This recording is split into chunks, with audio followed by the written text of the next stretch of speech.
Hey hi everyone, welcome back to my channel learning outcome. And आज का जो हमारा टॉपिक है that is understanding the learners का यूनिट 4। अंडरस्टैंडिंग द लर्नर जो आपका बीएड का सेकंड सेमेस्टर का सब्जेक्ट है, उसका यूनिट 4 का ई पार्ट स्टार्ट करने जा रहे हैं। So before starting with today's topic, बहुत सारे इंस्ट्रक्शन हैं जो मुझे आपको देनी है, बहुत ही इंपॉर्टेंट है। फिर आप मुझसे क्वेश्चन पूछेंगे कि मैम ये वीडियो नहीं आई, वो क्यों नहीं आई, तो मैं अभी आपको क्लियर कर दूं। पहली तो इंस्ट्रक्शन ये है कि यूनिट 4 का ना मैं सिर्फ ई पार्ट का वीडियो बनाने वाली हूँ। And the reason is B और सी पार्ट क्यों नहीं बना रही, बिकॉज ये जो है स्टैटिस्टिकल बेस्ड टॉपिक्स हैं, ये मैथमेटिकल बेस्ड टॉपिक्स हैं। ये इसलिए नहीं मैं बना रही बिकॉज आई थिंक कि मैं ये सब्जेक्ट आपको या ये टॉपिक मैं अच्छे से आपको जस्टिफाई करके समझा नहीं पाऊंगी, या दीज आर नॉट अंडर, वो कहते हैं ना, these are not under my expertise. तो ये मैथमेटिकल जो टॉपिक्स हैं, जो स्टेटिस्टिक्स हैं, आई थिंक ये मैं इतने अच्छे से मैं नहीं समझा पाऊंगी because I am someone who is having a linguistic background, है ना। तो मेरा लैंग्वेज के रिलेटेड बैकग्राउंड है, सोशल स्टडीज़ का बैकग्राउंड है। सो आई थिंक ये टॉपिक्स मुझे बीएड में भी डिफ़िकल्ट लगा था और अब भी मुझे समझाने में तो डेफिनेटली मुझे डिफ़िकल्ट लगेगा ये टॉपिक। तो मैं क्या कर रही हूँ फिर कि क्योंकि मैं ये बी और सी पार्ट तो आपको नहीं समझा रही हूँ, बिकॉज आई थिंक आपको पता होना चाहिए कि आप किस चीज़ में अच्छे हैं, किस चीज़ में नहीं अच्छे हैं। सो आई थिंक मैं आपका कुछ नुकसान नहीं चाहती हूँ, तो मैं ये आपको टॉपिक नहीं करवाऊंगी। बट येस, मैं आपकी कुछ हेल्प करना चाहती हूँ और वो मैं करूँगी भी। मैं डिस्क्रिप्शन बॉक्स में, वीडियो की जो डिस्क्रिप्शन है ना, या कमेंट बॉक्स है, उसमें मैं एक लिंक डालूंगी एक वीडियो का। कमेंट बॉक्स में एक मेरा जो कमेंट होगा वह पिन होगा, उसमें मैं आपको वीडियो लिंक डाल दूंगी। ये दोनों या एक इनमें से एक कोई भी टॉपिक का बी या सी पार्ट का वीडियो डाल दूंगी। आप वो चैनल देख लीजिए, आप वो वीडियो देख लेना, आपको वो टॉपिक क्लियर हो जाएगा, ठीक है। तो अगर आप वो, क्योंकि मैं नहीं समझा पाती तो मैं आपको एक चैनल रिकमेंडेशन दे सकती हूँ। सो जो मुझे बेनिफिट हुआ जब मैंने ये टॉपिक प्रिपेयर करना था, तो मैंने कौन सी वीडियो देखी थी, तो वो मैं आपको भेज सकती हूँ वीडियो, ठीक है। बिकॉज मैं अच्छे से नहीं समझा पाऊंगी, दैट आई नो, लेकिन आपको मैं एक वीडियो लिंक भेज के आपको हेल्प कर सकती हूँ। तो कमेंट बॉक्स में जो पिन्ड कमेंट होगा ना, वो आप देख लेना इस वीडियो का, ओके। और एक और बात, असेसमेंट फॉर लर्निंग का मुझे नहीं आया है अभी तक पीडीएफ किसी भी बच्चे का।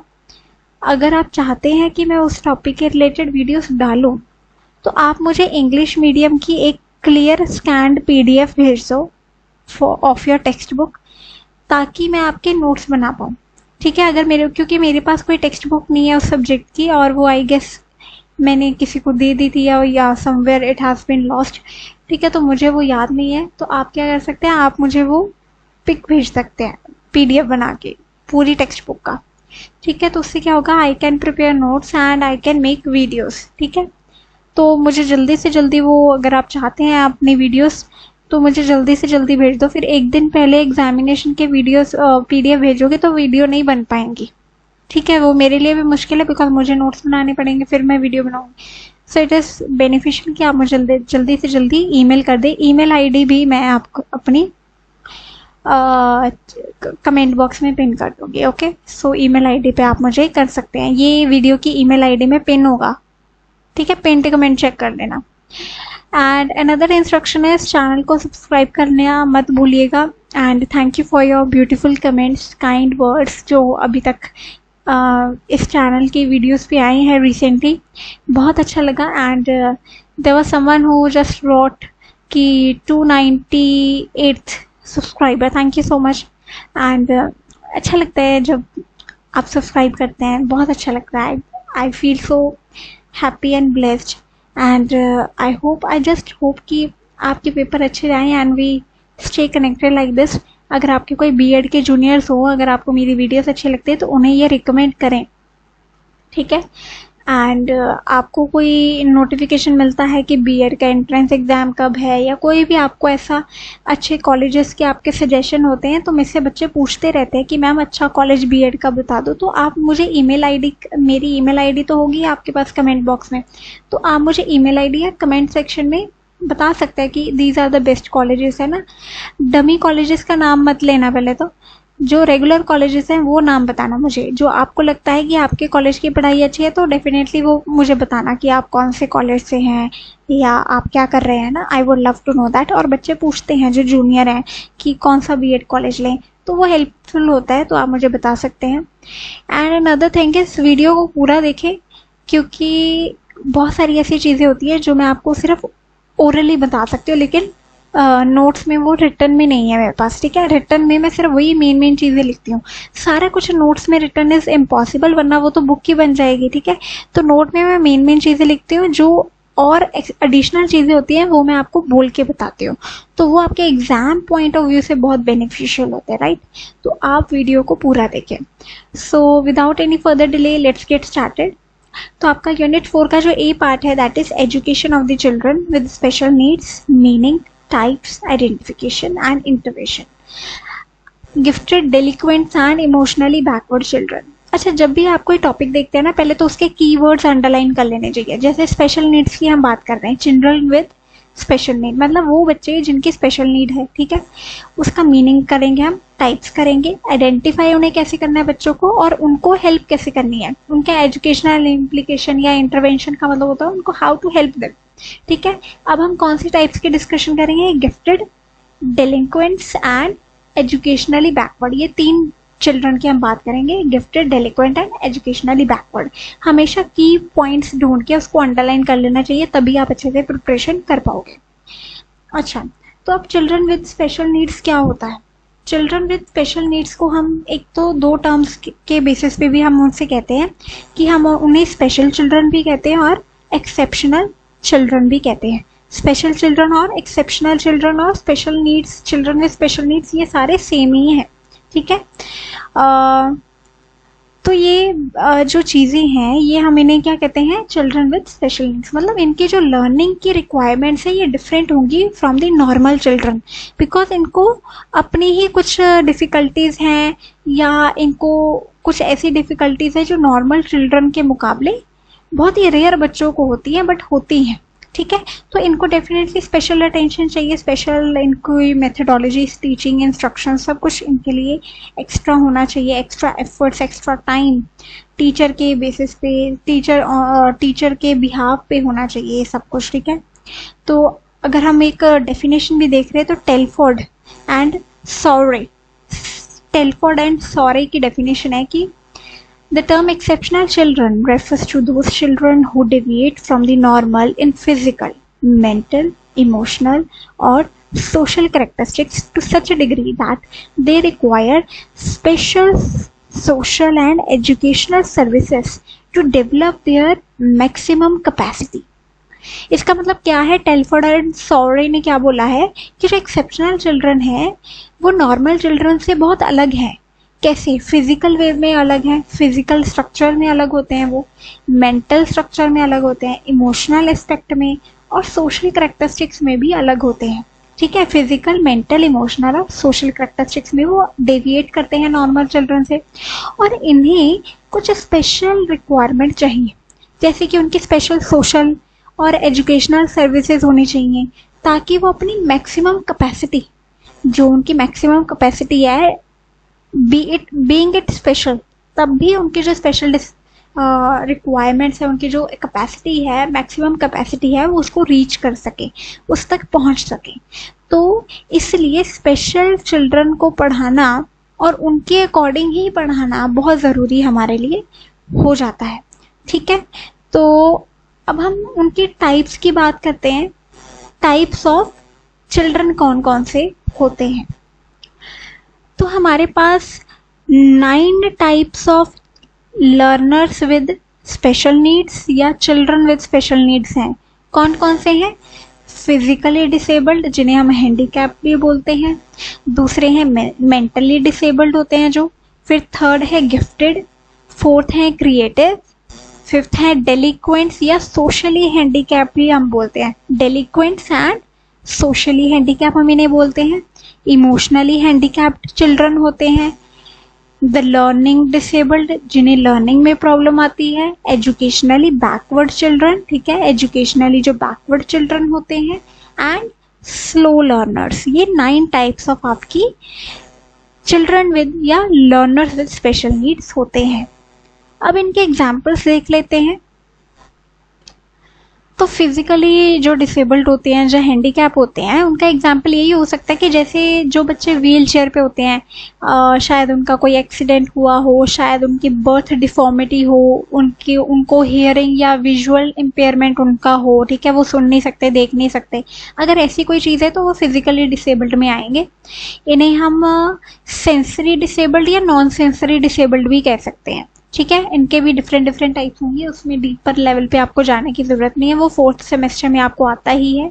इंक्लूसिव एजुकेशन आपको 4th सेमेस्टर में एक सब्जेक्ट होता है, कंपलसरी होता है। इंक्लूसिव स्कूल बोल सकते हो, इंक्लूसिव एजुकेशन बोल सकते हो, उसमें आपका चिल्ड्रन विद स्पेशल नीड्स आता है, ठीक है। तो वो एक वाइडर टॉपिक आता है और उसमें आप सेंसरी नॉन सेंसरी बड़े डिटेल में पढ़ते हैं, ठीक है। तो वो भी मैं आपको पढ़ाऊंगी, टेंशन मत लीजिए। आप मेरे चैनल को सब्सक्राइब कर लीजिए, आपको सारे 4th सेमेस्टर और 3rd सेमेस्टर का भी सब कुछ तैयारी मैं ही करवा दूंगी, ओके। तो टीचर का रोल इसमें क्या बन जाता है कि टीचर को चाहिए या स्कूल को चाहिए कि वो रैम्प्स बनवाएं स्कूल में, ठीक है। ब्रेल जो होती है ना, वो एक रेज्ड डॉट्स होते हैं, वो बुक में ना रेज्ड पैटर्न डॉट्स होते हैं। वो बच्चे डॉट्स को हाथ लगा के समझते हैं कि क्या अल्फ़ाबेट रिटन है या वो क्या चीज़ पढ़ रहे हैं, ठीक है। ऑडियो बुक्स का इस्तेमाल कर सकते हैं अगर विजुअल कोई इम्पेयरमेंट है उन्हें, ठीक है। तो फिर दूसरी टाइप आ जाती है आपकी मेंटली डिसेबल्ड। मेंटली डिसेबल्ड में आपके इंटेलेक्चुअली डिसेबल्ड आ जाते हैं, ठीक है, जिनका आईक्यू लो होता है, या और भी बहुत सारी मेंटली डिसेबल्ड बच्चे आ जाते हैं। इसमें क्या चाहिए कि टीचर को सिंपल लैंग्वेज यूज़ करनी चाहिए, रेपिटेशन यूज़ करनी चाहिए और विजुअल एड्स का ज़्यादा यूज़ करना चाहिए। गिफ्टेड बच्चे वो होते हैं जिनका आईक्यू बहुत ही हायर लेवल पे होता है, ठीक है। वो नॉर्मल बच्चों से भी बहुत हायर लेवल उनका आईक्यू होता है, जैसे Albert Einstein, his IQ was commendable. उनका आईक्यू 140 से भी आई गेस ऊपर ही था, 130 140 से ऊपर, मतलब he was highly gifted and intelligent. तो ये बच्चे क्या करने, इनको क्या करना चाहिए, इनको जल्दी जल्दी क्लासेस में प्रमोट कर देना चाहिए। विद इन 6 कुछ मंथ्स में ही इनको क्लासेस में प्रमोट कर देना चाहिए, बिकॉज ये बहुत जल्दी जल्दी सीखते हैं और इनकी लर्निंग पावर बहुत अच्छी होती है। इनको क्रिएटिव चीज़ें देनी चाहिए करने के लिए। क्रिएटिव बच्चे कौन से होते हैं, जो आर्ट, स्टोरी टेलिंग या आउट ऑफ बॉक्स या कुछ मॉडलिंग कुछ ऐसा करते हैं, जो आउट ऑफ बॉक्स चीज़ें करते हैं ना, उनको हम बोलते हैं क्रिएटिव चिल्ड्रन। इसमें टीचर को करना चाहिए कि बच्चे को फ्रीडम देनी चाहिए कि वो एक्सप्लोर करे चीज़ों को, कि वो करना क्या चाहता है। फिर जब उसने एक्सप्लोर कर लिया, फिर उसे इम्प्लीमेंटेशन के लिए हमें इनकरेज करना चाहिए। और उसे इम्प्लीमेंटेशन, जब उसने कुछ नई चीज़ बना ली, तो स्कूल को भी हेल्प करनी चाहिए कि अगर उसने कुछ मॉडल बनाया है, कुछ ऐसी चीज़ बनवाई है जो कि इनोवेटिव है, न्यू है समाज में, सोसाइटी में, तो उसको स्कूल या पेरेंट्स को मिलके पेटेंट करवाना चाहिए बच्चे के नाम पे, है ना। तो बच्चा कितनी जल्दी, आप सोचे, एक साइंटिस्ट बन सकता है, एक इनोवेटर बन सकता है, एक एंटरप्रेन्योर बन सकता है। तो क्रिएटिव बच्चे बहुत होते हैं। डेलिक्वेंट्स या सोशली हैंडीकैप जो बच्चे होते हैं, उनको हम कैसे आइडेंटिफाई कर सकते हैं। एक तो वो क्लासेस स्किप करते हैं, बुली करते हैं, ठीक है, वो क्रिमिनल या अब्यूजिव चीज़ों में इन्वॉल्व होते हैं, ठीक है, ड्रग्स लेते हैं वो, ठीक है। तो ये बच्चे जो होते हैं ना, सोशली हैंडीकैप होते हैं, या सोशली डेविएट या डिफरेंट होते हैं एकदम, ठीक है। तो टीचर का रोल क्या है, इन बच्चों की तरफ काइंड होना, इनको केयर करना, बिकॉज इनका शायद ऐसा इन्वायरमेंट होगा घर पे या फ्रेंड्स में, या इनके चाइल्डहुड ट्रॉमा ऐसे होंगे कि बच्चे ऐसे बन गए, ठीक है। तो कोई अपनी मर्जी से ऐसा नहीं होता, या तो उसको एक्सपोजर वैसा गलत मिला है। तो टीचर का रोल यहाँ पे बहुत इंपॉर्टेंट बन जाता है। टीचर को गाइड करना चाहिए, एक्टिविटीज़ करवानी चाहिए, बच्चे के साथ कोऑर्डिनेट होना चाहिए। एक्सपर्ट गाइडेंस अगर या काउंसलिंग उसे चाहिए तो वो भी उसे प्रोवाइड करनी चाहिए। इमोशनली हैंडीकैप्ड होते हैं और या डिस्टर्ब्ड होते हैं। अब ये बच्चे की आइडेंटिफाई कैसे करते हैं कि ये बच्चे रोते रहते हैं, गुस्सा करते हैं, ठीक है, ये क्लास में एंग्जाइटी इनको रहती है, ट्रॉमा इन्हें रहता है, एकदम चुप चुप रहते हैं। कभी कभी इनका बिहेवियर कुछ आप कह नहीं सकते, प्रेडिक्ट नहीं कर सकते इनका बिहेवियर क्या होगा आगे, ठीक है, या क्या एक्शन ले लेंगे। तो ये होते हैं इमोशनली डिस्टर्ब्ड या हैंडीकैप्ड बच्चे। इनको टीचर को इमोशनल सपोर्ट देना चाहिए और इनको सेफ इन्वायरमेंट प्रोवाइड करना चाहिए क्लासरूम में, और ऐसा फील करवाना चाहिए बच्चे को कि बच्चा एक्सेप्टेबल फील करे। The next one is learning disabled. Learning disabled बच्चे वो होते हैं, अगर आपने तारे ज़मीन पर देखी होगी, वो कौन था, आमिर खान की फिल्म है ना, तो उसमें जो एक लड़का था, आई गेस उसका नाम ईशान था, तो उसको क्या था, उसको डिसलेक्सिया था। डिसलेक्सिया मतलब होता है जो बच्चा रीड नहीं कर सकता, जो बच्चा लिख नहीं सकता। रीड नहीं कर सकता, लिख नहीं सकता, आप मुझे बताइए वो बोल पाएगा? वो बोल भी नहीं ठीक से पाएगा, ठीक है, वो बोल भी नहीं पाएगा, मतलब उसकी सारी speech related, language related problem आ जाती है। अब डिसलेक्सिया जैसे है, जो रीड नहीं कर सकता, लिख नहीं सकता, उसको डिसग्राफिया भी होगा। डिसग्राफिया मतलब लिखने में प्रॉब्लम, ठीक है। डिसकैलकुलिया भी होगा, मतलब उसको कैलकुलेशन में भी दिक्कत आएगी। डिसकैलकुलिया मतलब मैथमेटिकल प्रॉब्लम आएगी। तो डिसलेक्सिया के ही अंडर डिसग्राफिया और डिसकैलकुलिया आ जाता है। तो ये जो चीज़ है ये लर्निंग डिसेबल्ड में आती है बच्चों में, और ये हमें बच्चों को ना इससे लेबल नहीं करना चाहिए कि तू तो है ही ऐसा, तू है ही ऐसी, नहीं करना चाहिए। Okay, this can be treated, this can be treated actually. और इसके लिए बहुत ही एक्सपर्ट टीचर चाहिए, और एक्सपर्ट गाइडेंस, और एक्सपर्ट हमारे पास काउंसलर्स एंड साइकोलॉजिस्ट होने चाहिए, ठीक है। इसमें बच्चों को ना फोनिक्स, फोनिक्स मतलब साउंड के रिलेटेड उनको नॉलेज मिलनी चाहिए, बिकॉज वो वर्ड तो रीड नहीं कर पा रहे। अब उनको साउंड रिलेटेड जब तक नॉलेज नहीं मिलेगी ना प्रॉपर, तब तक वो रीड नहीं कर पाएंगे। रीड नहीं कर पाएंगे तो लिखेंगे कैसे, ठीक है। पहले तो यही होता है ना कि पहले ये लर्न करना कि how to read, learning how to read, then slowly moving to reading to learn. ये जो बात है ना बहुत गहरी है, जरा समझने की कोशिश करें आप। Learning how to read to reading how to learn तक पहुंचने के लिए बहुत मेहनत लगती है, और ये टीचर की मेहनत है, ठीक है। Are you getting it? बहुत ही डीपर लेवल की बात है, जरा ध्यान से दोबारा सुन लेना चाहिए, ठीक है। मल्टी सेंसरी मेथड्स का इस्तेमाल करना चाहिए। मल्टी सेंसरी मेथड मतलब अगर बच्चा देखना, अगर बच्चे को रीडिंग नहीं पसंद, मतलब वो देख के रीड नहीं करना चाहता, मतलब उसको क्या है, उसको रीडिंग से दिक्कत है, उसको टेक्स्ट बुक से प्रॉब्लम है, आप उसको ऑडियो विजुअल एड से इस्तेमाल करो ताकि वो बच्चा देखे तो उसको प्लेजेंट फील हो, ठीक है। ऑल सेंसेस का इस्तेमाल करना, टच, स्मेल, टेस्ट, आईज, ठीक है, माउथ, ये सारे आपके सेंसरी ऑर्गन्स आपको का इस्तेमाल करके हम मल्टी सेंसरी मेथड्स या टीचिंग का इस्तेमाल कर सकते हैं। और टीचर को बहुत पेशेंस होनी चाहिए, ये अनदर चीज़ है। एजुकेशनली बैकवर्ड, ये 8th पॉइंट है आपका। इसमें क्या होता है, फॉर एग्जांपल एक बच्चा ग्रेड 5 में, ठीक है, लेकिन उसे सिर्फ पढ़ना और लिखना इतना ही आता है जो कि 2 क्लास के बच्चे को आता है, 2nd क्लास के बच्चे को आता है, राइट। लेकिन बच्चा ग्रेड 5 में है, लेकिन उसे लिखना और पढ़ना उतना ही आता है जितना 2nd क्लास के बच्चे को आता है, तो इसे हम क्या कहेंगे, एजुकेशनली बैकवर्ड बच्चा है ये, ठीक है। जो है तो क्लास में बड़ा, लेकिन उसे आता कितना है, 2nd क्लास के बच्चे जितना। तो this is called educationally backward. इसमें टीचर का रोल है कि बच्चे को रेमेडियल टीचिंग या एक्स्ट्रा टाइम प्रोवाइड करे ताकि उसके बेसिक्स या फाउंडेशन स्ट्रांग हो।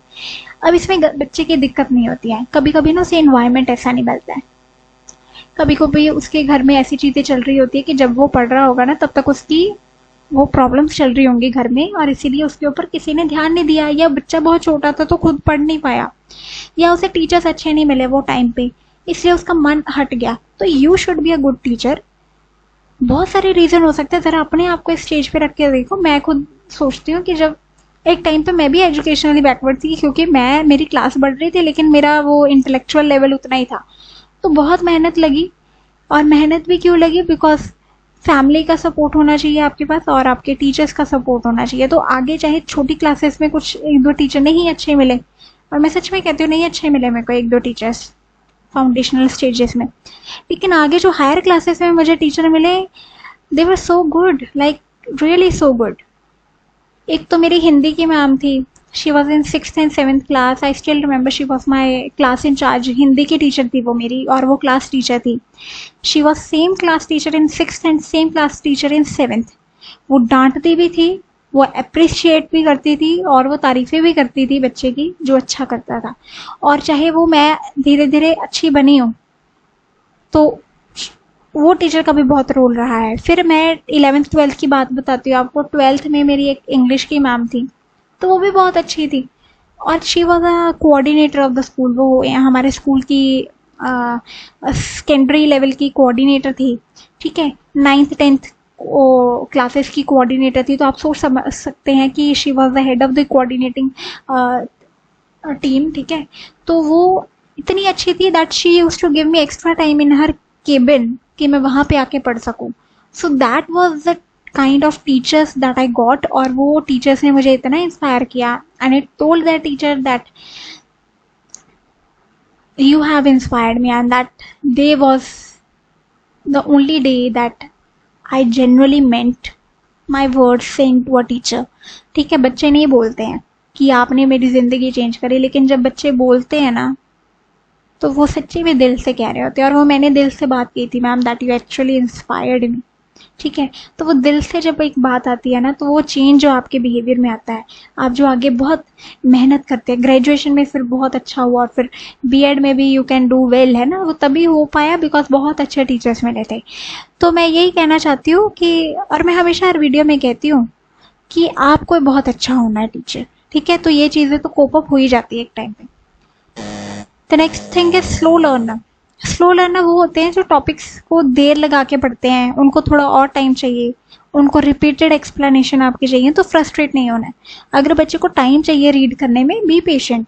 शायद उसको एक लाइन रीड करने में 1 मिनट लग जाए, क्या आफत आ गई, 1 मिनट से आपका क्या हो गया। एक बच्चे पे अगर आपको ध्यान लगाने की जरूरत पड़ रही है, अगर बच्चे हंस रहे हैं दूसरे, उनको चुप करवाओ। अगर आप देख रहे हो कि बच्चा स्लो है, उसको टाइम एक्स्ट्रा दो, क्लासेस के बाद ब्रेक में दो, कुछ भी करो, आपकी रिस्पॉन्सिबिलिटी है, दैट इज योर चाइल्ड। ठीक है, घर के बाद बच्चे की रिस्पॉन्सिबिलिटी टीचर की है, so that is your child, right. You should give extra time, you should repeated explanation आपको देनी चाहिए। क्यों नहीं देनी चाहिए, you are getting paid for your work. और मैं हैरान होती हूँ जो टीचर्स बच्चे पे चिल्लाते हैं। ठीक है, कभी कभी चिल्लाना पड़ता है, बट अननेसेसरी रीजन पे कि तुम्हें तो समझ में नहीं आता, तुम है क्यों, वो है, दैट इज योर रिस्पॉन्सिबिलिटी। अगर उसे नहीं समझ में आ रहा तो नहीं आ रहा।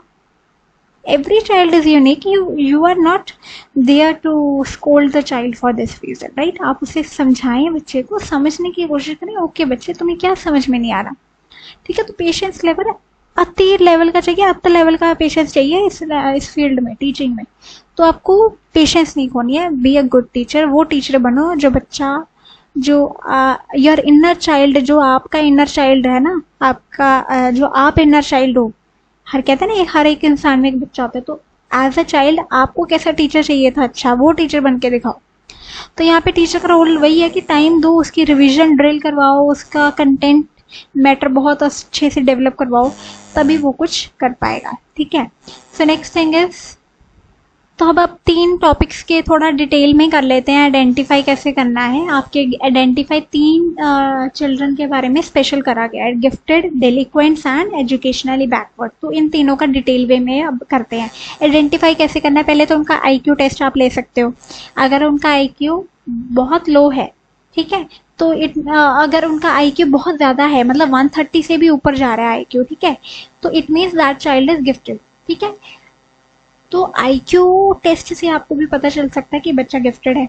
दूसरा, आप ये आइडेंटिफाई कर सकते हो कि उसके क्लास में नंबर कितने आ रहे हैं। अगर उसके नंबर बहुत अच्छे आ रहे हैं, it means the child is academically gifted, ये तो पता चलता ही है, क्लियर है। टीचर रिकमेंडेशंस, कई बार ना टीचर भी रिकमेंड करते हैं आपके दूसरे सब्जेक्ट के टीचर से, जब आप बात करते हो कि ये बच्चा तो बहुत एक्सीलेंट है, आउटस्टैंडिंग, इसका दिमाग बहुत तेज है, इंस्टेंट आंसर करता है क्लास में, तो टीचर के इंट्रैक्शन या रिकमेंडेशन से भी पता चल जाता है कि बच्चा क्रिएटिव है, उसमें लीडरशिप है, प्रॉब्लम सॉल्विंग उसकी बहुत अच्छी है।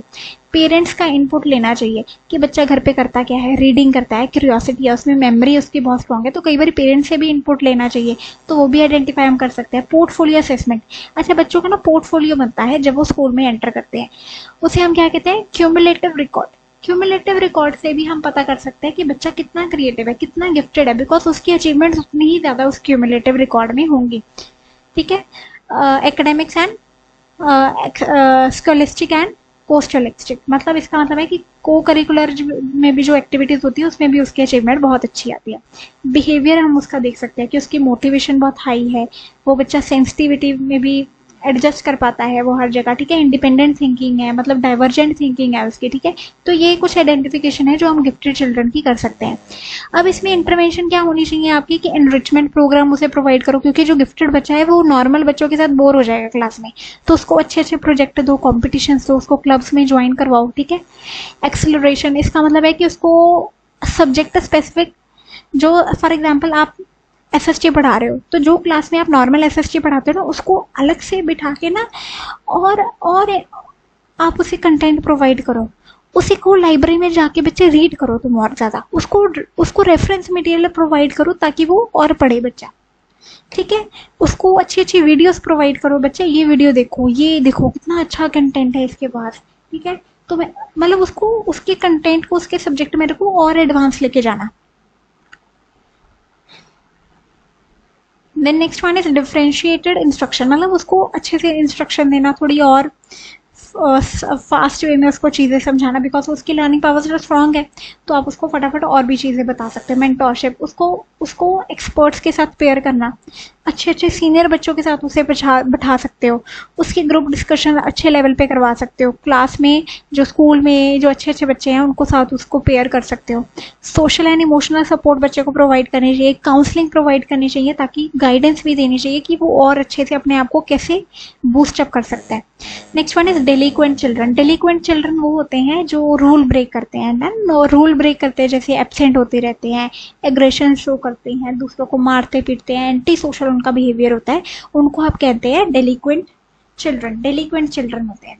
तो इनकी आइडेंटिफिकेशन कैसे होती है? उनके तो एक तो बिहेवियर से पता चल जाता है कि वो अग्रेसिव है, ठीक है, डिफियंस है, लाइंग है, वो झूठ बोलते हैं, चोरी करते हैं, ठीक है, स्कूल के बाद मारते पीटते हैं, तो ये बड़ी पता चल जाता है। स्कूल डिसिप्लिन रिकॉर्ड, उसका डिसिप्लिन ही बड़ा इनडिसिप्लिन बच्चा होगा, इनडिसिप्लिन बच्चा होगा, वो एकदम से नॉटी बच्चा होगा वो, ठीक है। टीचर पेरेंट्स के रिपोर्ट से भी पता चल जाता है कि बच्चा एकदम बिगड़ा हुआ है, ठीक है। साइकोलॉजिकल इवेल्युएशन, बच्चे का साइकोलॉजिकल इवेल्युएशन करना कि उसको कोई डिसऑर्डर तो नहीं है, कहीं उसको कोई ऐसी चीज़ तो नहीं है जो उसको दिमाग में पोस्ट ट्रॉमेटिक स्ट्रेस डिसऑर्डर तो नहीं है, या उसको चाइल्डहुड ट्रॉमा तो नहीं रहा कोई। तो इंटरवेंशन इसकी कैसे होनी चाहिए? एक तो काउंसलिंग एंड थेरेपी उसे प्रोवाइड करनी चाहिए, ठीक है।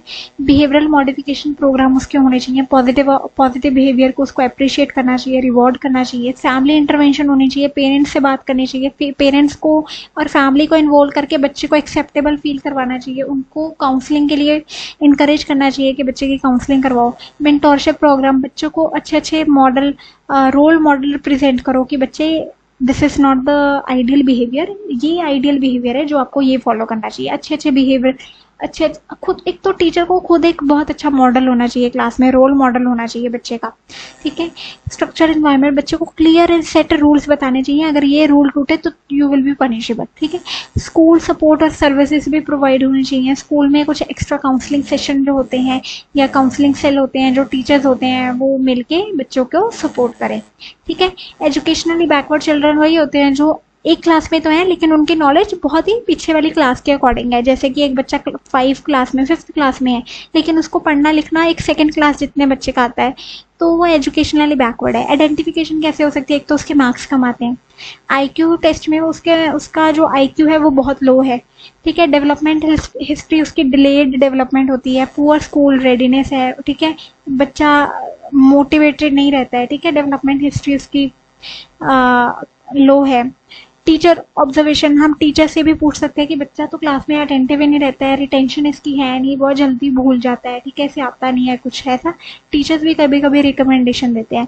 सोशियो इकोनॉमिक या हेल्थ रिव्यू, बच्चे की हेल्थ देखना कि उसको मॉल न्यूट्रिशन तो नहीं है, कहीं ना कहीं उसका फैमिली इन्वायरमेंट या होम इन्वायरमेंट पुअर तो नहीं है, तो ये भी चीज़ें देखनी चाहिए। बहुत सारी चीज़ें होती हैं। इंटरवेंशन क्या होती है कि उसको रेमेडी प्रोवाइड करनी चाहिए। पहले तो उसको एक्स्ट्रा टाइम दो पढ़ाने के लिए, ठीक है।